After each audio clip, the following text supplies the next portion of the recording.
இன்றைக்கான கேள்வி, துவைதமா அத்வைதமா, பக்தியா ஞானமா, எது உன்னதமானது, எது சிறந்தது, எது அதிக ஆனந்தத்தை தரக்கூடியது அப்படின்னு ஒரு கொஸ்டினை வச்சா என்ன சொல்லலாம் அப்படிங்கிறது ஒரு கேள்வியை வச்சு டிஸ்கஸ் பண்ணிட்டு இருக்கோம்.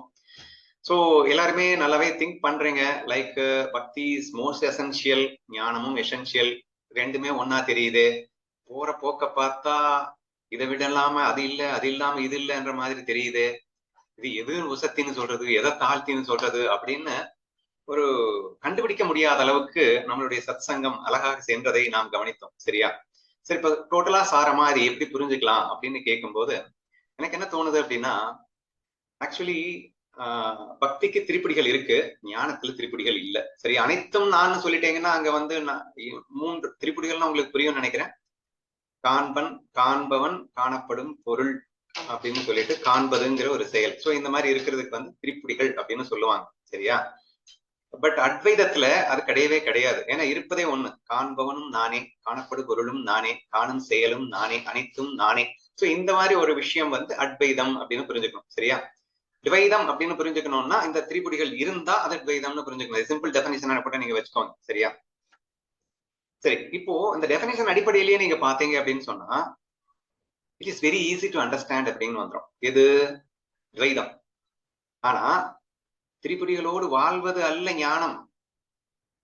துவைதம் அப்படின்னா நீங்க வந்து அஞ்ஞானமும் துவைதம் தான். சரியா? ஆனா இங்க வந்து பாத்தீங்கன்னா அத்வைதத்துல அஞ்ஞானம் பேச்சுக்கே இடம் இல்லை. துவைதத்துல பக்தனானால் அவன் ஞான பக்தன் ஆகும் போது துவைதத்தில் இருந்தாலும் அவன் ஞானி என்று சொல்லப்படுகின்றது. மற்றபடி நீங்க இருமைகளோடு வாழ்ந்து கொண்டிருந்தீர்கள் என்றால் அது வேற வேற நினைச்சிட்டீங்கன்னா அது வந்து பக்தியாக இருக்க முடியாது அப்படின்றத சேர்த்து புரிஞ்சுக்கணும்.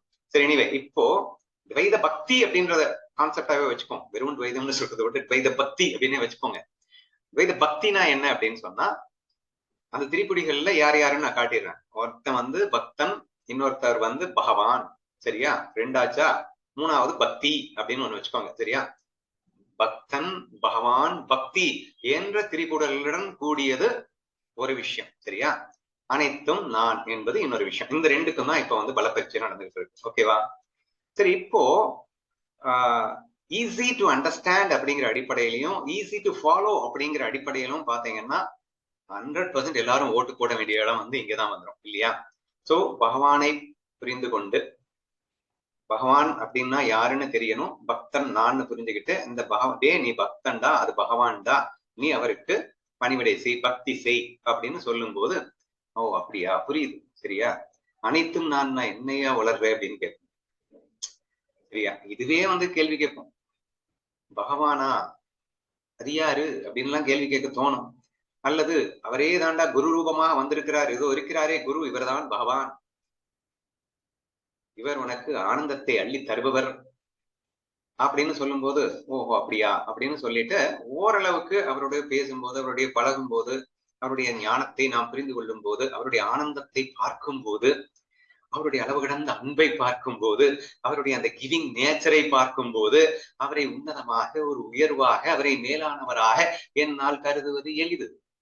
நானும் அவரிடத்தில் என்ன கம்பேர் பண்றேன், என் குருவோட நான் கம்பேர் பண்ணி பார்க்கும்போது, ஐயோ அவர் எங்க இருக்காரு, நான் எங்க இருக்கேன், என்னால் லவ்டாது, என்கிட்ட அதுவும் இல்லையே, இந்த ஈகோவை அந்த லவ்வோட அதை மிக்ஸ் பண்ணும்போது என்னால ஓரளவு ஆமா, ஐயோ அந்த மாதிரி நான் ஆகணும் அப்படின்னா நான் அவர் காலடியிலேயே கிடைக்கணும், அவருக்கு சேவை புரிஞ்சுக்கிட்டே இருக்கணும், அவருக்கு நான் பக்தி செய்ய வேண்டும் என்று அந்த இன்ஸ்பிரேஷன் நம்ம பக்தியில் அடிக்கடி சொல்லிட்டே இருக்கோம். ஸோ அந்த இன்ஸ்பிரேஷன் அப்படிங்கிறது ஒண்ணு ஏற்படுவதற்கு வாய்ப்பு இருக்கிறது இல்லையா? அப்போ ஒரு குருவை காணும் போது அந்த குரு மேல ஒரு இன்ஸ்பிரேஷன் ஏற்படும் போது இந்த பக்தி சாத்தியப்படுகிறது அப்படின்னு சொல்லவன். சரியா? அயாமால் அப்படின்னு சொன்னீங்கன்னா என்னது, நானே அனைத்துமா. ஹவு டு அண்டர்ஸ்டாண்ட் என்ன அவ்வளவு ஈஸியாங்க புரிஞ்சுக்கிறது? அது புரிஞ்சுக்கிறதுக்கு ஏகப்பட்ட சித்தாந்தங்கள் வேதாந்தங்கள்னு சொல்லிட்டு பிரம்ம சூத்திரத்துல இருந்து எல்லாத்தையுமே புரட்டி போட்டுதான் அதை சொல்லி கொடுக்கறதுக்கும் குரு வேணும். அந்த குரு மேல பக்தி இருந்தாதான் உனக்கு புரியும். ஆக இவ்வளவு விஷயம் இருக்குப்பா. அதை கம்பேர் பண்ணும்போது இட்ஸ் வெரி ஈஸி. ஒருத்தர் பாக்குற, அவர் அன்பை பார்க்கிறாய், இன்ஸ்பயர் ஆகிற, அவரை குருவா ஏத்துக்கிற, தப்புன்னு சரணாகதி ஆயிடுற, அல்லது ஆகிறதுக்கு முயற்சி பண்ற, அவருக்கு பக்தி பண்ற என்ற அடிப்படையில் பார்க்கும்போது, மிக சுலபம் என்ற அடிப்படையில் பார்க்கும்போது கண்டிப்பாக பக்தி 100 மார்க் வாங்கிடும். சரியா? ஞானம் அப்படிது கடினம் அப்படிங்கிற பார்க்கும்போது கொஞ்சம் மார்க் கம்மியா வர மாதிரி தெரியுது. சரியா? அதுக்காக ஞானத்தை அண்டர் எஸ்டிமேட் பண்ணிட முடியுமா? சரி, நீ அந்த குருவின் அன்பு அப்படிங்கிறத புரிஞ்சுக்கிட்டா உனக்கு இன்ஸ்பயர் ஆயிடுங்கிறியே, அந்த அன்புன்னா என்னங்கிறதையே நீ ஞானம் இருந்தாதானடா உணர முடியும். ஞான தத்துவங்களை நீ புரட்டாமல் உனக்கு அன்பு என்பது என்னால் புரிந்து கொள்ளவே முடியாதே.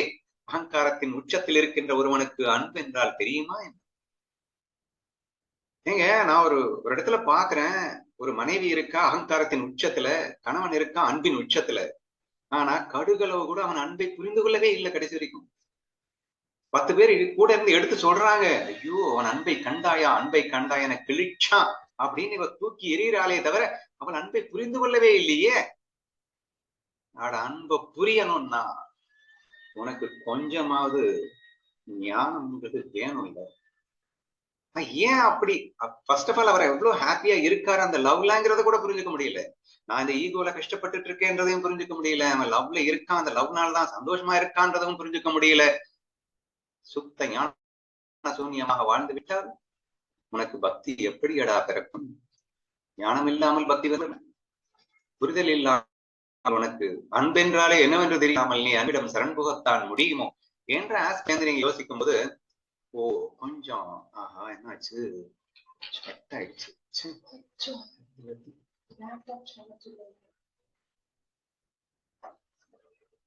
அது வேற பார்த்தாங்க.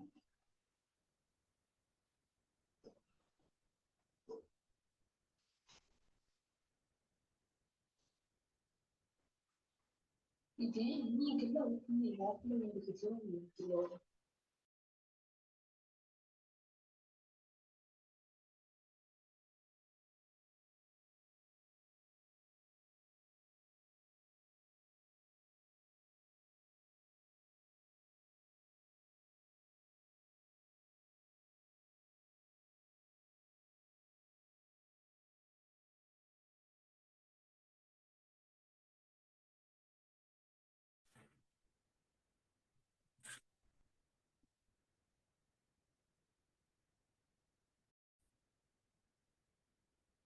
சாரி, இடையில் லேப்டாப் சார்ஜ் போட மறந்து விட்டதன் காரணமாக சுவிட்ச் ஆஃப் ஆகிவிட்டது. சாரி. எனிவே, நான் என்ன சொல்லிட்டு இருந்தேன் அப்படிங்கிறத அப்படியே கண்டினியூ பண்றேன். ஸோ பக்தி சுலபம் என்ற அடிப்படையிலே எளிது என்று தோன்றும் போது அது ஃபுல் மார்க்ஸ் பெற்றிருந்தாலும் அந்த எளிதான விஷயத்தை ஞானத்தின் துணை இல்லாமல் அடைவது என்பது சாத்தியமல்ல என்ற இன்னொரு சித்தாந்தத்திற்கு நாம் போக வேண்டி இருக்கின்றது. அப்ப புரிதல் என்பது மிகவும் அவசியப்படுகின்றது என்பதை நான் காண்கின்றேன். சரி, அப்படியே என் லைஃப்குள்ள நான் வர்றேன். நாங்க எப்படி இருந்தோம் அப்படின்னு கேட்டீங்கன்னா, எங்க லைஃப்ல ஒரு சின்ன திருப்புமுனை ஏற்பட்ட பிறகு ஞானதேவர் எங்கள் கையில் வருகிறார், ஞானேஸ்வரி எங்கள் கைக்கு வருகிறது. அந்த ஞானேஸ்வரியை நாங்கள் ஆய்வு செய்ய ஆரம்பிக்கின்றோம். சரியா? எப்படி ஆய்வு செய்கின்றோம்? ஞானத்தோடு ஆய்வு செய்கின்றோம். ஞானம் எங்களுக்கு மிகச் சுலபமாக கைவரப்பெற்றது என்பது நாங்கள் செய்த புண்ணியம் என்று நாம் சொல்லலாம். சரியா? So we have not gone to அங்கு போகல இங்க போகணும் எங்கெங்கயோ அந்த தேடுதல் என்ற பேர்ல எங்கேயுமே அலையாம வீட்டுக்குள்ளேயே இருந்த அந்த ஞானேஸ்வரியின் வாயிலாக எங்களுக்கு முழுமையான ஞானத்தை புரிந்து கொள்ள முடிந்தது என்ற வரையில நான் ஸ்டாப் பண்றேன். சரியா? அண்டர்ஸ்டாண்ட் ஆயிடுச்சு. அனைத்தும் ஒன்று என்ற அற்புத தத்துவம் வரைக்கும் அண்டர்ஸ்டாண்ட் ஆனது. ஆனால் இப்ப நான் மறுபடியும் பக்திக்கு டிராவல் பண்றேன். முதல்ல என்ன சொன்னேன்? பக்தி மிகவும் சுலபம் என்றேன். ஆனால் அந்த பக்திக்கும் உனக்கு ஞானத்தின் துணையின்றி வராது. ஆதலால் ஞானத்தின் சகாயம் அவசியம் என்றேன். ஞானத்தின் சகாயத்தை பெற்றேன் ஞானேஸ்வரியின் துணை கொண்டு. சரியா? ஞானேஸ்வரியின் துணை கொண்டு முழுமையாக அந்த ஞானத்தின் சகாயத்தை நான் பெற்ற பிறகு ஞானமாக வாழ முடிந்ததா என்றால் இல்லை என்றல்லவா வந்தது எனது வாழ்க்கையிலே. ஞானத்தை கற்றுக் கொடுத்த அந்த ஞான தேவனின் மேல் பக்தி எப்போது அதிகரித்ததோ அது அதிகரிக்க அதிகரிக்கத்தான் எனக்கு கற்றுக்கொண்ட ஞானமே என்னால் அனுபவிக்க முடிந்தது, அல்லது ஞான பக்தனாக அங்கே மாற முடிந்தது. அப்படின்னா என்ன அர்த்தம்? கிருஷ்ணா ஃபீல் என்ற ஒரு புதிய விஷயத்தை அறிமுகப்படுத்துறோம். எப்படி அறிமுகப்படுத்துறோம்? இதுவரைக்கும் நான் கற்றுக் கொடுத்த அத்தனை ஞானத்தையும் பக்தியாக மாற்றி அனுபவிக்க முயற்சிக்கும் போது சுலபமானது.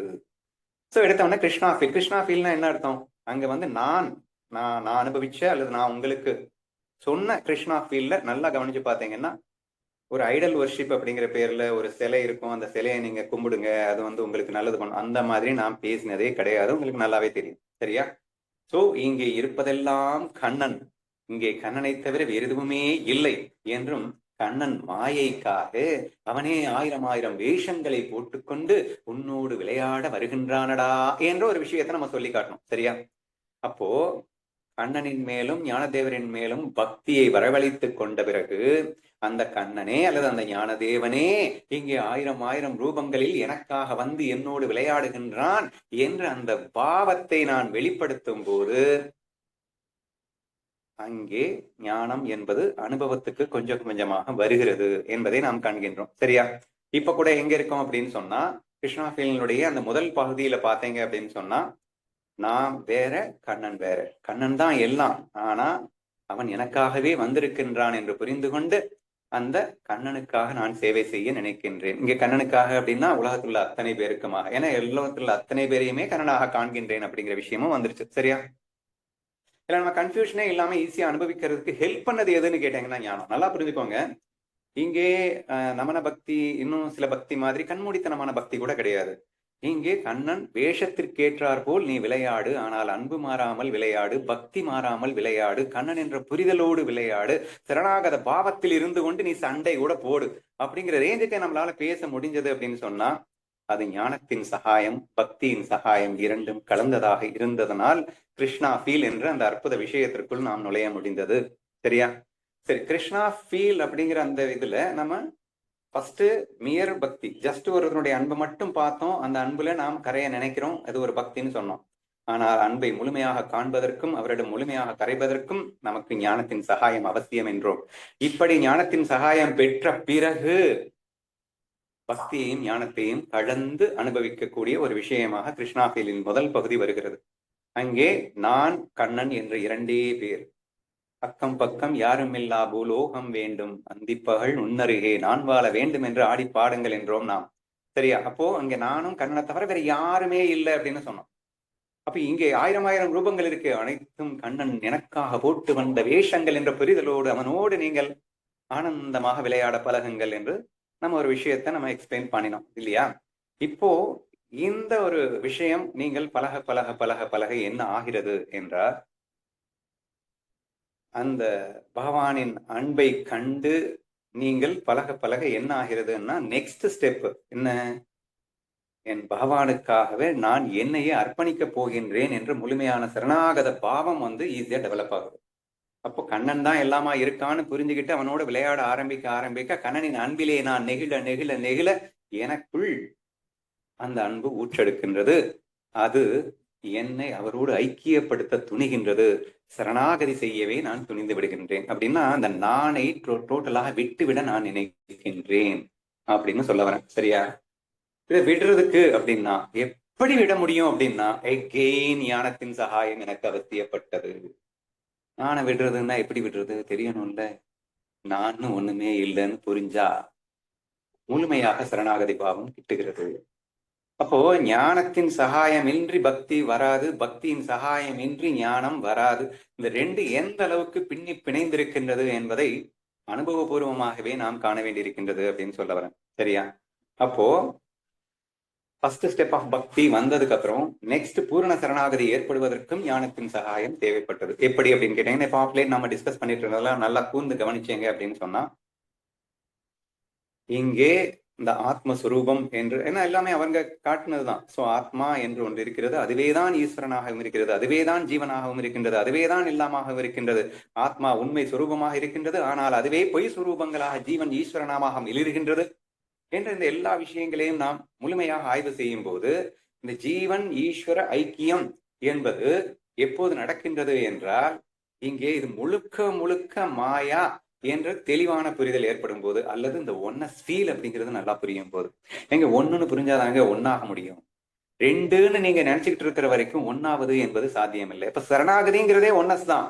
ஆனா அந்த ஒன்னஸ் ஃபீலுக்கு நீங்க ஒன்றென்ற தத்துவத்தை ஆழமாக புரிந்து கொள்ள வேண்டியது அவசியப்படுகிறது. இங்கே இருப்பதே ஒன்றுதான், அது நான் மட்டுமே. அப்ப இங்க யார் யார்கிட்ட பக்தி பண்ணணும்? இப்ப ஞான பக்தி வேற நம்ம டிஸ்கஸ் பண்ணோம். இப்ப ஞானி ஆயிட்ட பக்தி வராதானா? ஞானம் ஆனதுக்கு அப்புறமும் பக்தி வரும். யார் யாரிடம்? நான் என்னிடம். ஜீவனும் நானே, ஈஸ்வரனும் நானே. ஜீவ ஈஸ்வர ஐக்கியம் என்பது ஜீவன் ஈஸ்வரனும் ஒன்று என்ற முழுமையான புரிதலிலே பக்தி இருந்து கொண்டேதான் இருக்க வேண்டும். நானே ஈஸ்வரன் என்று புரிந்து கொண்டாலும் நீதான் ஜீவனாகவும் இருக்க. அந்த ஜீவன் ஈஸ்வரனிடத்திலே ஐக்கியப்படுகின்ற அந்த பக்தி என்பது ஞானத்திற்கு பிறகும் இருக்கும் என்ற விஷயத்தை நாம வந்து இந்த லேட்டஸ்டா ஞானத்தை நீங்க அனலைஸ் பண்ணதெல்லாம் நான் கொஞ்சம் கூர்ந்து பார்க்கணும். பார்த்தீங்கன்னா உங்களுக்கு அண்டர்ஸ்டாண்ட் ஆகும். அந்த அதாவது ஈவன் தோ நானே ஜீவன், ஈவன் தோ நானே ஈஸ்வரன், ஈவன் தோ நானே ஆத்மா அப்படிங்கிற விஷயம் அந்த லேட்டஸ்டா நான் கடைசி ஒரு 35 மினிட்ஸ் இப்ப கூட நீங்க அந்த குரூப்ல பாத்தீங்கன்னா இருக்கும்னு நினைக்கிறேன். அதுல பாத்தீங்கன்னா எந்த அளவுக்கு நான் எக்ஸ்பிளைன் பண்ணியிருக்கேன்னா, அஸ் அன் ஆத்மா என்ற அந்த உணர்விலிருந்தும் நீ அனுபவிக்கலாம், அல்லது நீ மாயை அப்படிங்கிற அந்த விஷயத்தை மாயை என்று புரிந்து கொண்டு ஆனால் மாயையிலே ஒரு ஜீவனாகவும் அனுபவிக்கலாம், அல்லது அனுமான பிரமாணமாக ஈஸ்வரனாகவும் நீ அனுபவிக்கலாம் என்றெல்லாம் வந்து ரொம்ப டீட்டெயிலா நம்ம எக்ஸ்பிளைன் பண்ணியிருக்கோம். சரியா?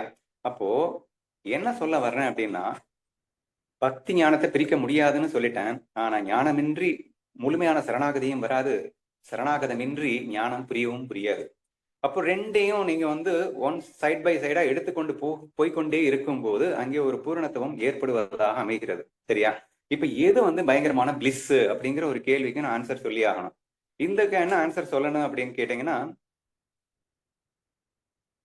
மாயை, அதாவது அதான் இங்க சொன்ன அமிர்த அனுபவத்துல என்ன சொல்லியிருக்காரு, சிவமும் சக்தியும் ஒன்றுபட்ட நிலையிலேயே அல்லது ஒன்றுபட்ட நிலையை விட்டு விடாமலேயே இரண்டாக பிரிந்து அவர்கள் விளையாடி கொண்டிருக்கிறார்கள் அப்படின்னு சொல்லிட்டு ஒரு விஷயத்தை எக்ஸ்பிளைன் பண்ண சொல்றார். அப்படின்னா என்ன அர்த்தம்? மாயையிலே பகவான் பக்தன் என்ற ஒரு ஃபீலிங்ல அவங்க வந்து என்ஜாய் பண்ணா அது வேற லெவல் என்ஜாய்மெண்ட்னு பாகவதத்துல சொல்லியிருக்கே, உண்மைதான். ஆனா அது எப்போ உண்மை தெரியுமா? பக்தனுக்கும் பகவானுக்கும் முழுமையான இந்த ஞான தெளிவு இருந்து கொண்டு இது மாயா என்ற ஒரு தெளிவோடு, மாயைக்காக இங்கே நான் பக்தனாக இருக்கின்றேன், அதுவும் அவன்தான், நானே பகவானாகவும் இருக்கின்றேன் என்று முழுமையான ஞான தெளிவோடு அந்த துவைதத்திலே நீ இருந்து அனுபவித்தால் அது அற்புதமான ஆனந்தமாக இருக்கும் என்பதை நீங்கள் புரிந்து கொள்ள வேண்டும். சரியா? இப்ப நான் என்ன சொல்லியிருக்கேன், துவைதம்னு சொன்னேனா அத்வைதம்னு சொன்னேனா அப்படின்னா, முழுமையான அத்வைத தெளிவோடு நீங்கள் துவைதத்தில் இருந்தால், அதுதான் அமிர்த அனுபவம் சொல்லியிருக்கு. ஒன்றுபட்ட நிலையை விட்டு விடாமலேயே இரண்டாக நீங்கள் விளையாட வந்திருக்கிறேன், சிவசக்தியும் வந்திருக்கிறது அப்படின்னு சொன்னார். So that we call it as the extreme bliss. சரியா? அப்போ முழுமையான பேரின்பம் பேரானந்தம் எங்க கிடைக்குது அப்படின்னு சொன்னா, ஒன்றுபட்ட நிலை என்பதும் கண்டிப்பாக இருக்க வேண்டும், அதே சமயத்தில் பக்தி பாவம் பெருக வேண்டும். சமுதிரத்தில் நதி வந்து விழுந்த பிறகு ஒன்றாகிவிட்ட பிறகும் கூட மீண்டும் மீண்டும் விழுந்து கொண்டே இருக்கிறது அல்லவா? அப்படின்னா பக்தி செய்து கொண்டே இருக்கிறது அல்லவா? ஞான பக்திக்கு அவர் கொடுக்குற எக்ஸாம்பிள் இல்லையா? சோ அந்த மாதிரி நீங்கள் பூரண சரணாகதி செய்யும் போது ஞான நிலையை பெறுகிறீர்கள், அனைத்தும் ஒன்றென்ற தத்துவத்தோடு இணைகிறீர்கள். இணைந்த பிறகு ஒன்னஸ் ஆனது பிறகு பூரண சரணாகதிக்கும் பிறகு மீண்டும் நீங்கள் பக்தி செய்து கொண்டே இருப்பீர்கள். பக்தன் பகவான் திரிபுடிகள் இருக்குமா? இருக்கும். ஆனா அது உண்மையல்ல, இது மாயை என்ற தெளிவும் புரிதலோடும் துவைத பாவம் இருக்கும். இருந்தால் அது பேரின்பமை. சரியா? இப்படி நீங்க புரிஞ்சுக்கிட்டீங்க அப்படின்னா எது துவைதம் பேரின்பமா அத்வைதம் பேரின்பமா அப்படிங்கிறதுக்கு கிளியர் கட்டா நீங்க புரிஞ்சுக்கிட்டீங்க அப்படின்னு அர்த்தம். சரியா? இந்த ஒரு சிச்சுவேஷன்ல இப்போ நான் இன்னொன்னு சொல்லியிருந்தேன், நீங்க முழுமையான அத்வைதத்துல மாயின் கலப்பில்லாமலும் இருக்க முடியும். ஆத்மா அகர்த்தா அப்படின்னு ஒரு வீடியோல நான் பேசியிருக்கேன், இப்ப சமீபமா 4-5 நாளைக்கு முன்னாடி அப்லோட் பண்ணது, கேட்டு பாருங்க. ஆத்மா அகர்த்தா அபோக்தான்னு சொல்லியிருப்பேன். அது சுத்த சச்சித்தானந்த சுரூபியாக இருக்கும், தன்னில் தான் ஆனந்தமாக வாழ்ந்து கொண்டிருக்கும். அது மாயையின் தொடர்பில்லாமலேயே இருந்து கொண்டிருக்கும், எதையும் செய்யாமலும் சேவிக்காமலும் எதையும் ஈவன் சாட்சியாக பார்க்காமலும் கூட சுத்த அத்வைத சுரூபமாக இருக்கக்கூடிய ஞான நிலை என்று ஒன்று இருக்கின்றது. சரியா? அதுவும் பேரானந்தம் தான் என்று சொல்லப்பட்டிருக்கின்றது. சரியா? தப்பில்லை. சரி, அப்புறம் இந்த பக்கம் வந்தீங்கன்னா துவைதத்தை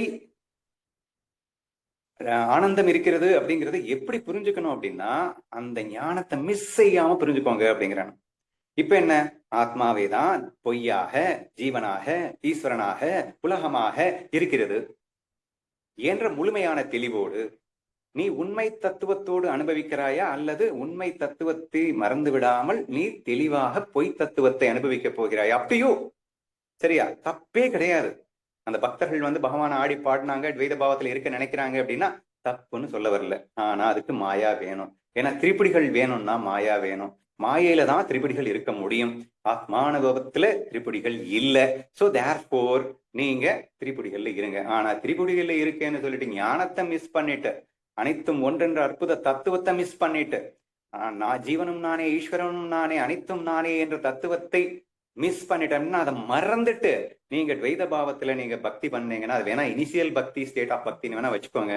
பட் முதிர்ந்த பக்தியாக அது இருக்க முடியாது. அந்த முதிர்ந்த நிலை பக்தி தான் மிகப்பெரிய ஆனந்தமாக இருக்க முடியும் என்ற ரீதியிலே பார்க்கும்போது, ஞானம் தில் பக்தி, ஐ மீன் சுகம் அதிகமா, பக்தியில் சுகம் அதிகமா என்று நான் பிரிச்சு காட்டிட்டேன். ஸோ எது அதிகம்னு நீங்களே முடிவு பண்ணிக்கோங்க. இப்போ நீங்க எப்படி வேணுமானா வாழுங்க. ஆனா ஞானத்தை மிஸ் செய்யாமல் உங்களால் பக்தி பாராட்ட முடியாது. பக்தி இல்லாமல் ஞானத்தை அடையவும் முடியாது. முழுமையான ஞான பக்தியை பெற்ற பிறகு நீங்கள் பொய்யாக மாயையிலே பகவான் பக்தன் பக்தி என்ற திரிபுடிகளில் வாழ விரும்பினால் வாழ்ந்து கொள்ளுங்கள். அல்லது சுத்த சச்சித்தானந்த சுரூபமாக ஆத்மஸ்வரூபத்திலேயே லயமடைந்து விரும்பினாலும் நீங்கள் வாழ்ந்து கொள்ளலாம். இட்ஸ் அப் டு யூ என்பது எனது பதில்.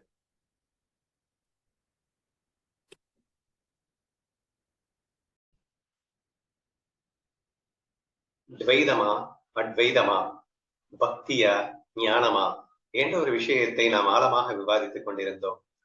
இவற்றுக்கு அப்படியே முத்தாய்ப்பாக, அதாவது மிக சிறப்பான, அதாவது மிக சிறந்த அளவில் கஷ்டமே இல்லாம ஈஸியா புரிஞ்சுக்கிற மாதிரி. ஏன்னா நான் ரொம்ப கஷ்டப்பட்டு தியரட்டிக்கலா பயங்கரமா எவ்வளவு நேரம் எக்ஸ்பிளைன் பண்ணிட்டு இருந்தேன் இல்லையா? அப்படி எல்லாம் எந்த கஷ்டமுமே இல்லாம அழகா ஞானேஸ்வரியில 18வது அத்தியாயம் 13வது ஸ்லோகத்துல பகவானுக்கும் அர்ஜுனனுக்கும் இடையில ஒரு பிரேமையை எக்ஸ்பிளைன் பண்றேன் அப்படிங்கிற பேர்ல அழகா இந்த விஷயத்த சொல்லி இருக்கிறார் நம்ம குரு ஞான தேவர். சரியா? இப்போ நான் படிக்கிறேன். படிக்கும்போது I will try to explain. இதுல சாராம்சம் என்னங்கிறத நான் முதலையே சொல்லிட்டேன்னா உங்களுக்கு ஈஸியா நான் படிக்க உங்களுக்கு புரியும். நீங்க என்ன சொல்ல வர்றாருன்னா, ரெண்டு விஷயத்த நம்ம பார்த்தோம். ஒண்ணு என்ன, அத்வைதம் அப்படின்னா அனைத்தும் நான். அனைத்தும் நான்னா என்ன? அங்க ரெண்டுங்கிறதே இருக்காது. பகவான் பக்தன் அப்படின்லாம் யாருமே கிடையாது. அங்க அனைத்தும் ஒன்றாகி விடுகின்ற ஒரு நிலை. திரிபுடிகளே கிடையாது. பக்தன் பக்தியால் பகவானை அனுபவிக்கிறான் அந்த மாதிரி எல்லாம் கிடையாது. சுய சச்சிதானந்த சுரூபமாக ஸ்வரூபத்தை அனுபவிக்கின்ற ஒரு ஆனந்த நிலை அப்படின்னு அதுக்கு பேராயிடும். சரியா? சோ இது ஞான நிலை அப்படின்னு நம்ம சொன்னோம். இன்னொன்னு மாயை. ரெண்டு விஷயமா நான் பிரிச்சு பேசுறேன். என்ன சொன்னேன்னா, ஆத்மா மாயைக்கு அப்பாற்பட்டது, ஆத்மானந்தம் மாயைக்கு அப்பாற்பட்டது. மாயைக்கு அப்பாற்பட்ட அந்த ஆத்மானந்தத்தில் திரிபுடிகள் கிடையாது. மாயையில திரிபுடிகள் இருக்கு. சரியா? இப்ப பக்தி வேணும்னா நீ மாயைக்குள்ள இருந்து கொண்டு செய்யப்படுவது பக்தி. ஏன்னா மாயையில தான் பகவான் பக்தன் இதெல்லாமே இருக்கு. பட் மாயையை விட்டு விலகிய நிலையில் இருப்பது ஆத்மா, ஆத்மானந்தம், ஞானம். சரியா? அனைத்தும் ஒன்றென்ற அந்த ஞான தத்துவம் இருக்கிறது அப்படின்னு பார்க்கணும். பார்த்துட்டு நான் என்ன சொன்னேன், நீங்க ஞான தெளிவோடு அப்படின்னா என்ன, அனைத்தும் ஒன்றென்ற அந்த அற்புத தத்துவத்தை உணர்ந்து கொண்டு அந்த உணர்வோடு நீங்க மறுபடியும் அந்த பகவான் பக்தனா இருந்துக்கோங்க அப்படின்னு சொன்னேன். அது திரிபுடிகளுடன் கூடிய அந்த பக்தி அனுபவம் அப்படிங்கிற மாதிரி இருக்கும். இப்ப பக்தி அனுபவம் மட்டுமா அப்படின்னு சொன்னா, அவங்க ஒன்னஸ் ஃபீல் அங்க வச்சுக்கிட்டே தான் இருக்காங்க. ஒன்னஸ் ஃபீல் மறந்துட்டு இருக்காங்கலாம் சொல்ல முடியாது. ஒன்னஸ் ஃபீலிங் இருக்கு, பிளஸ் இந்த ஃபீலிங் இருக்கு அப்படிங்கிற மாதிரி நம்ம எக்ஸ்பிளைன் பண்ணோம். அல்லது இந்த மாயையவே விட்டுட்டு ஜஸ்ட் ஒன்னஸ் ஃபீலோட இருந்துடுறது அப்படிங்கிறதையும் நம்ம பார்த்தோம் இல்லையா? இந்த ரெண்டு விஷயத்த இப்ப நான் படிக்கும் போது ரொம்ப அமேசிங்கா இருக்கும். நீங்க கேட்டு புரிஞ்சுக்க முடியுதான்னு பாருங்க. ஓகே, இப்ப ஆக்சுவலா டாபிக்கே வேற. இந்த 13வது ஸ்லோகத்துல அவர் சொல்ல வர்றது என்னன்னா, கர்மத்திற்கான காரணம் என்ன அப்படின்னு சொல்ல நினைக்கிறாரு. 14வது அத்தியாயத்துல நான் ஏற்கனவே இன்னொரு கர்த்தா யார் அப்படிங்கிற ஒரு 2-3 நாளைக்கு முன்னாடி நம்ம ஒரு டாபிக் பார்த்தோம். அதுல 14வது ஸ்லோகத்துல கர்மத்திற்கான காரணம் யார் அப்படிங்கிறத நான் சொல்லி காட்டினேன் இல்லையா? அதுக்கு எக்ஸ்பிளைன் பண்ண வர்றாரு. டே, கர்மத்துக்கு ஆத்மா காரணமே இல்லடா, ஆனா அதுக்கு வேற ஒரு 5 காரணம் இருக்குடா அப்படின்னு சொல்ல ஆரம்பிக்கும் போது திடீர்னு 2 பேருக்கு ஒரு பிரேமை அப்படின்றது உருவாயிடுச்சான். அந்த பிரேமை எப்படி இருக்கு அப்படிங்கிறதான் இப்ப நான் சொல்ல போறேன். ஞான நர்த்தனம், ஞான ரத்னம் யாரு? நம்ம கிருஷ்ணன் தான். இதே ஞானத்திற்கு ரத்னம், ஞான ரத்னம்.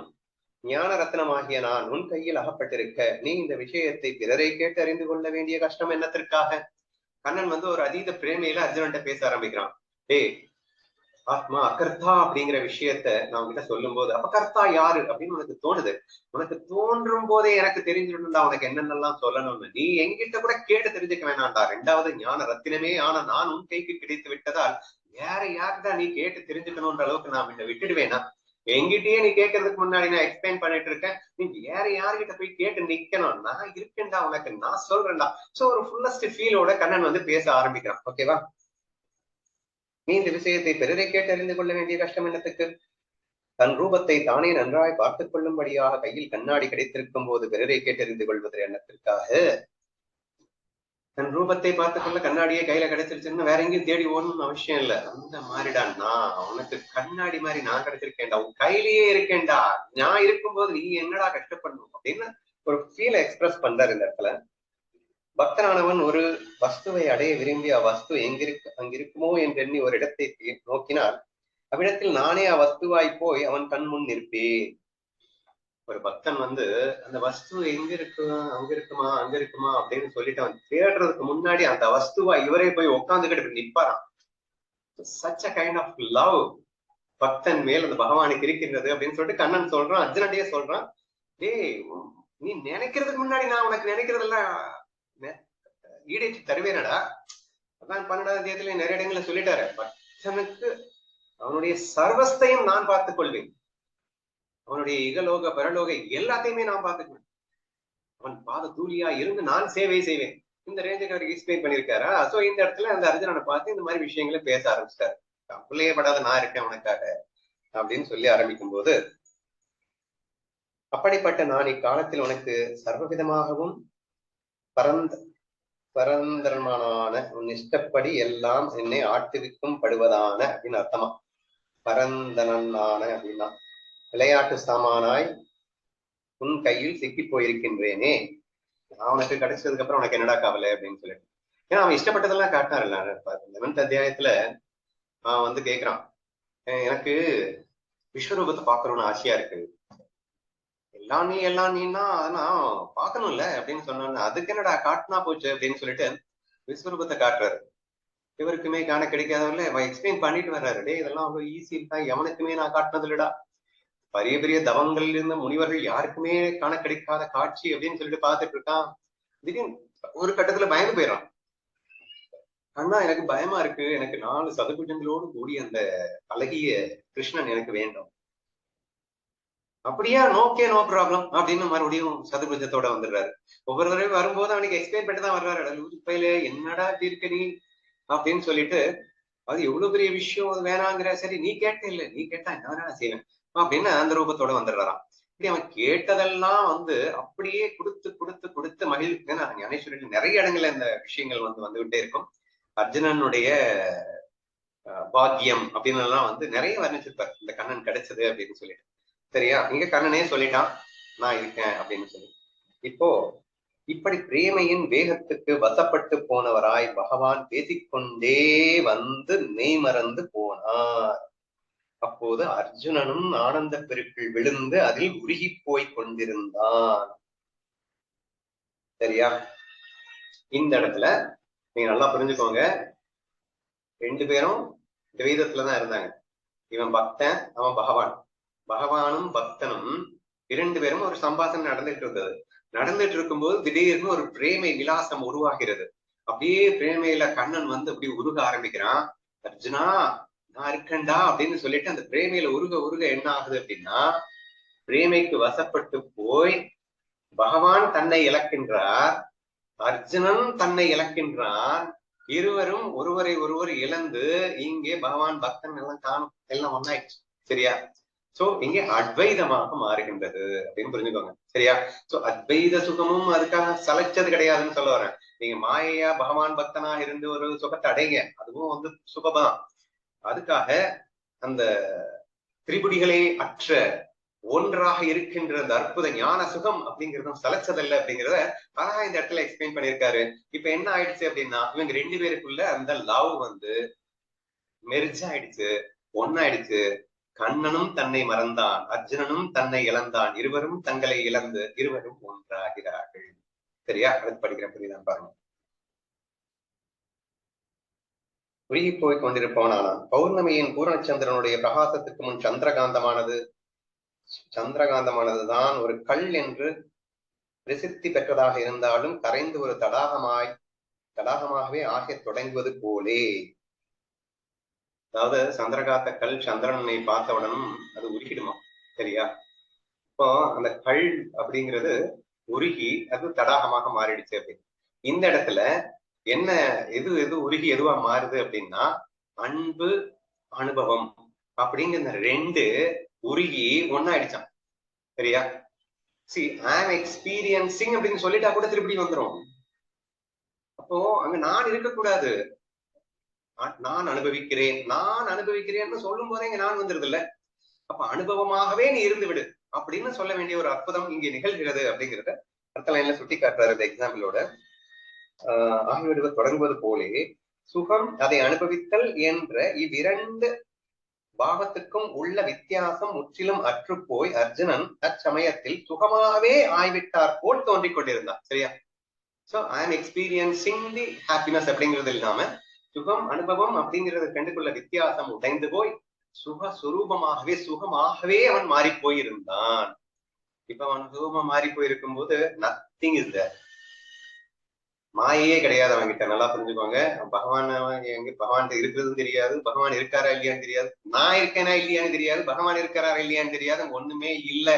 ஆனாலும் சுகஸ்வரூபியானா இதுதாங்க அந்த ஆன்ம சுகம் அப்படிங்கிறது, பேரின்பம் பேரானந்தம் என்று அழைக்கப்படுகின்ற மாயையின் தொடர்பில்லாது இருக்கக்கூடிய ஞானானந்தம் என்று சொல்லக்கூடிய ஒரு அற்புத நிலை அப்படின்றத நீங்க புரிஞ்சுக்கணும், சரியா? சரி, இப்ப அடுத்து பார்க்கலாம். சற்று நேரத்தில் பகவான் சாமர்த்தியம் படைத்தவர் ஆறதால், நல்லா புரிஞ்சுக்கணும். So the Krishna as a man who is able to enjoy all the sukhas. நான் என்ன சொல்லியிருந்தேன்னா, நீங்க ஞானத்தையும் அனுபவிங்க, பக்தியும் அனுபவிங்க, ஆனா ஞானத்தை மிஸ் பண்ணாம நீங்க பக்தியை அனுபவிச்சுக்கோங்கன்னு சொன்னேன், சரியா? இப்ப நான் சொன்னது இல்லையா, திரிபுடிகள் அற்ற சுகத்தையும் அனுபவிங்க, திரிபுடிகளோட அனுபவிங்க. திரிபுடிகளோட அனுபவிக்கும் போது ஞானத்தை மிஸ் பண்ணி அனுபவிக்க கூடாது, ஞானத்தோட அனுபவிங்கன்னு சொல்லியிருந்தேன் இல்லையா? அதுல சாமர்த்தியம் பெற்றவர் யாரு? கிருஷ்ணன், சரியா? இவர் ரெண்டு பேருமே மறைஞ்சிட்டாங்க, அப்ப மாயை விட்டு விலகிட்டாங்க. ஆனாலும் டக்குன்னு சாமர்த்திய படைத்தவர் சமர்த்தர் ஆறதால் கிருஷ்ணன் டக்குன்னு எதுக்குள்ள வர்றான்? மாயைக்குள்ள வர்றான். மாயைக்குள்ள வர்றாரு அப்படின்னா என்ன அர்த்தம்? தான் பகவான் அவன் பக்தன் ஃபீல்டுக்குள்ள வர்றாரு.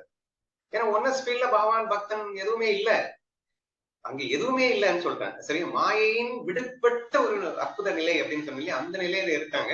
இவர் டக்குன்னு அந்த நிலையில இருந்து வெளியே வராரு. சாமர்த்தியரானதா என்ன சொல்லிருந்தாங்க?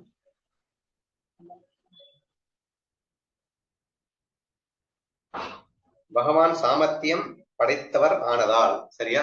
அவ்விருவருக்குள் பகவான் சாமர்த்தியம் படைத்தவர் ஆனதால் சற்று நேரத்தில் தன் ஞாபகத்தை தான் திரும்ப பெற்று ஆனந்த பெருக்கில் விழுந்து அதில் முழுகி போய் கொண்டிருந்த அர்ஜுனனை, சரியா? அவன் அப்பதான் இம்மர்ஸ் ஆகி போயிட்டு இருக்கான், சரியா?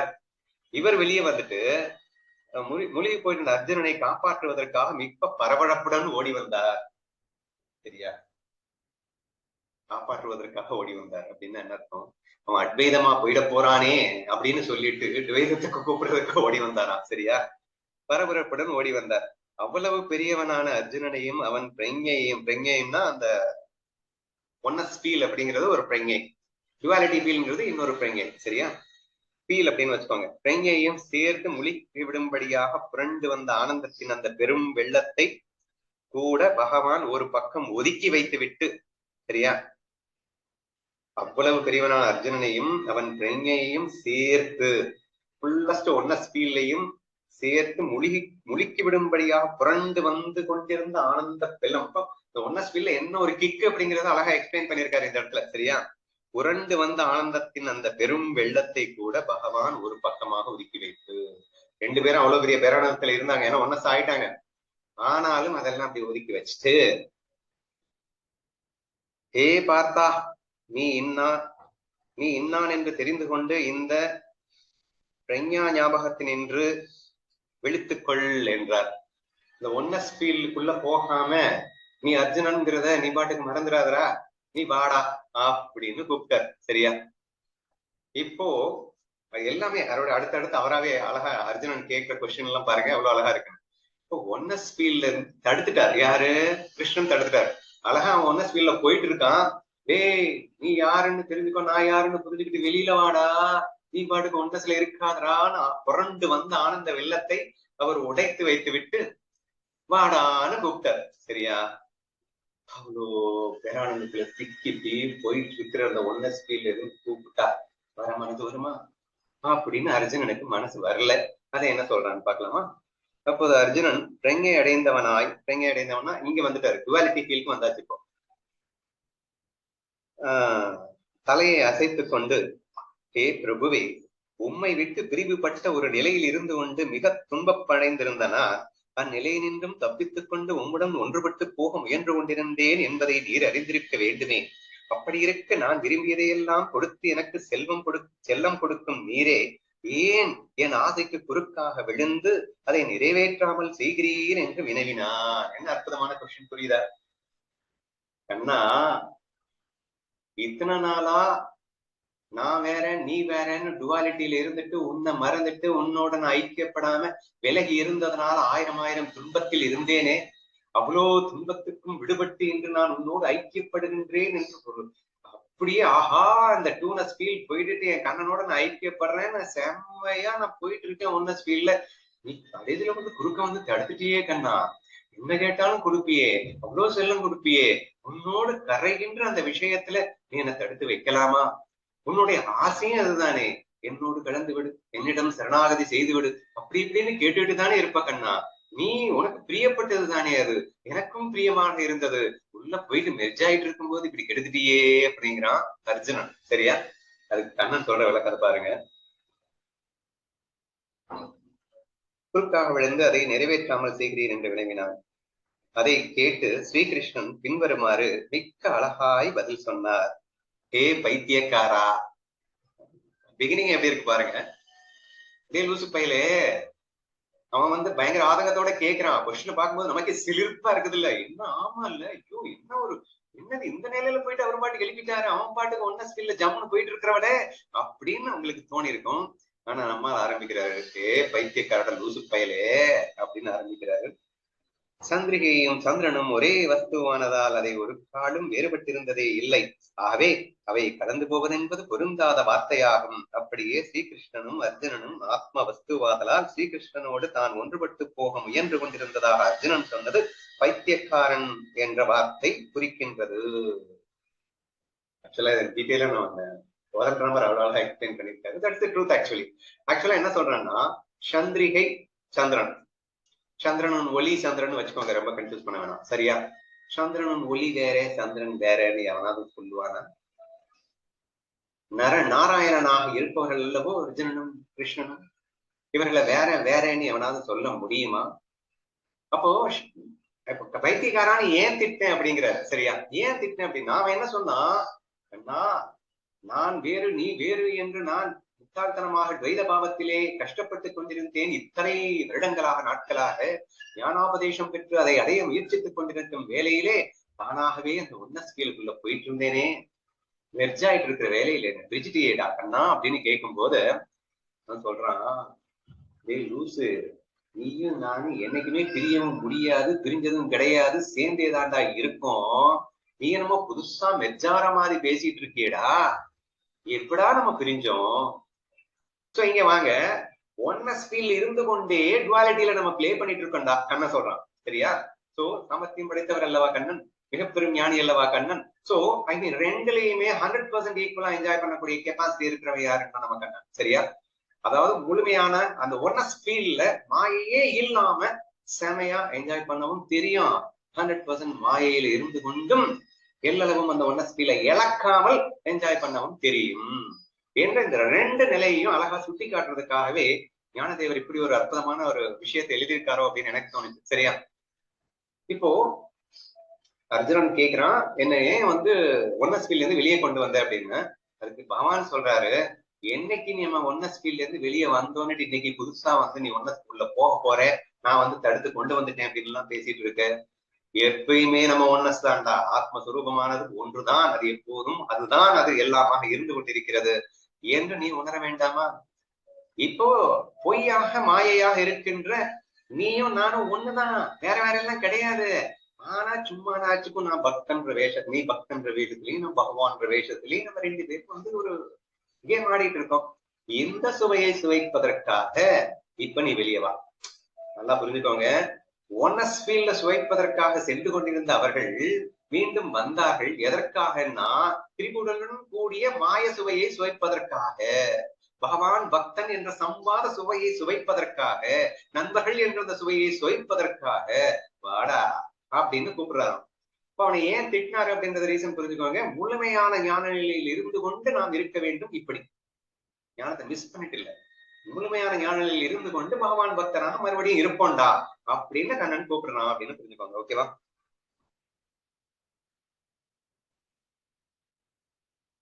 ஸ்ரீகிருஷ்ணன் தான் ஒன்றுபட்டு போனதான் சொன்னது. ஓகே. சந்திரிகையானது சந்திரனிடத்தில் வந்து அத்துடன் ஒன்றுபட்டு போவதில்லை என்பது உனக்கு தெரியாமல் இருக்கிறதா என்ன? என்னமோ சந்திரிகை வந்து சந்திரன் கூட வந்து ரெண்டு பேரும் அதுக்கப்புறம் ஒன்னா இணைய போறாங்க என்ற மாதிரி பேசிட்டு இருக்க. அது ஆல்ரெடி ரெண்டும் ஒண்ணுதான்டா அப்படிங்கிறாரு. இப்படி சொல்லி உனக்கு நான் பயம் காட்டி வைத்தால் உனக்கு கோபம் உண்டாக போகிறது. அதனால் உன்மேல் எனக்கு இருக்கும் பிரேமை இரட்டிக்கப் போகிறது. இங்க என்ன சொல்றாருன்னா,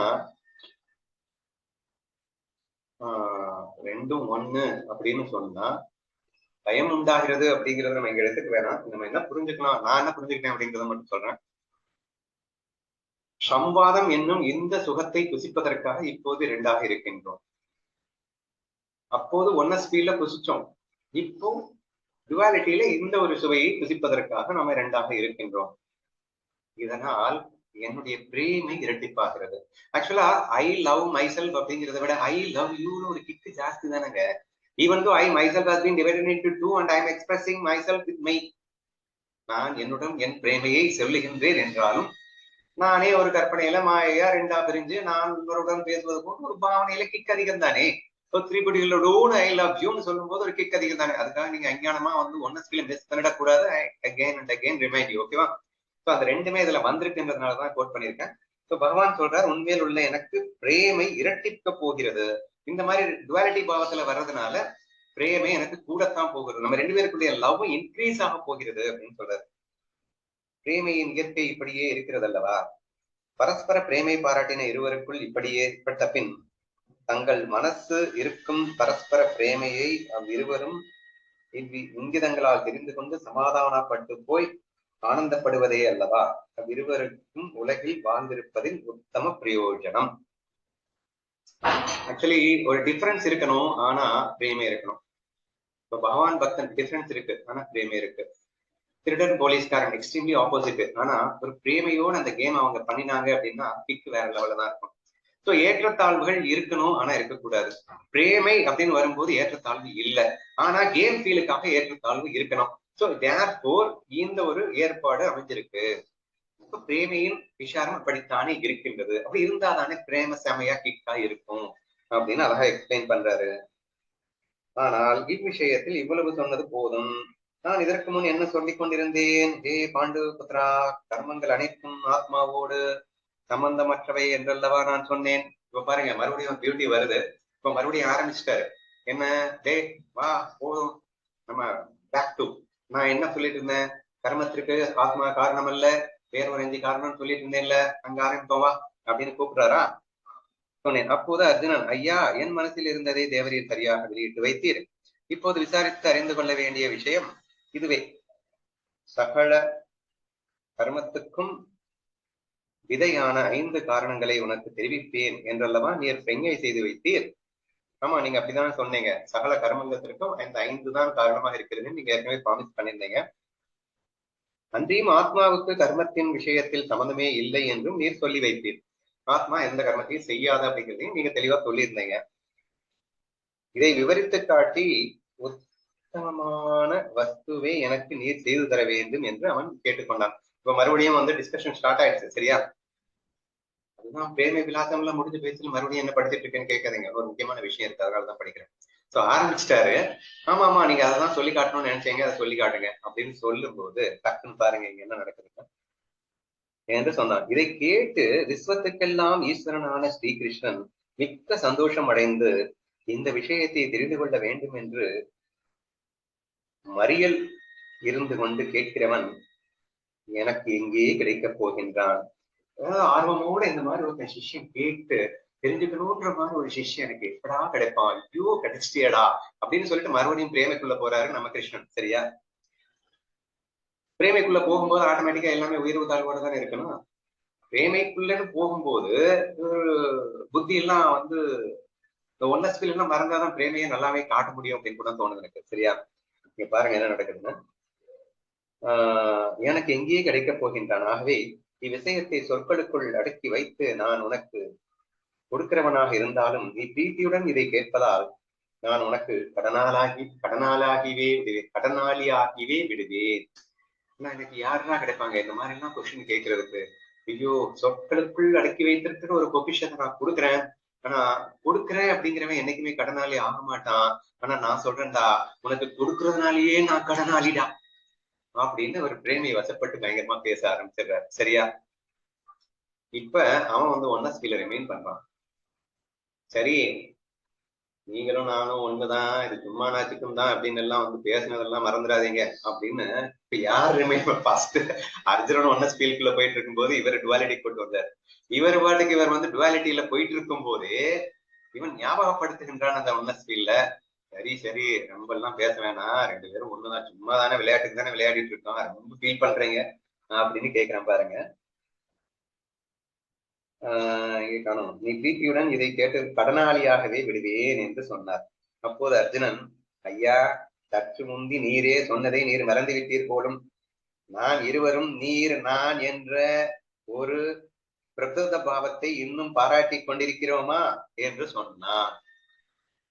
நீங்க பேசுறத பார்த்தா நீயும் நானும் என்னமோ நிஜமாவே பிரிஞ்ச மாதிரி இல்ல பேசிட்டு இருக்கீங்க, எனக்கு எப்படா கிடைக்கும் ஆஹா ஓஹோன்னு. ஏன்னா அப்படிதான் வந்து கண்ணன் ரியலிஸ்டிக்கா பெர்ஃபார்ம் பண்ணணும்ல கேம். அதனால அவன் பண்ணும்போது நீங்க நானே நம்ம பிரிஞ்ச மாதிரியே நீங்க பேசிட்டு இருக்கீங்க அப்படின்னு அர்ஜுனன் இப்போ கண்ணனுக்கு நினைவு ஊட்டுவதாக இந்த வார்த்தை அமைந்திருக்கிறது.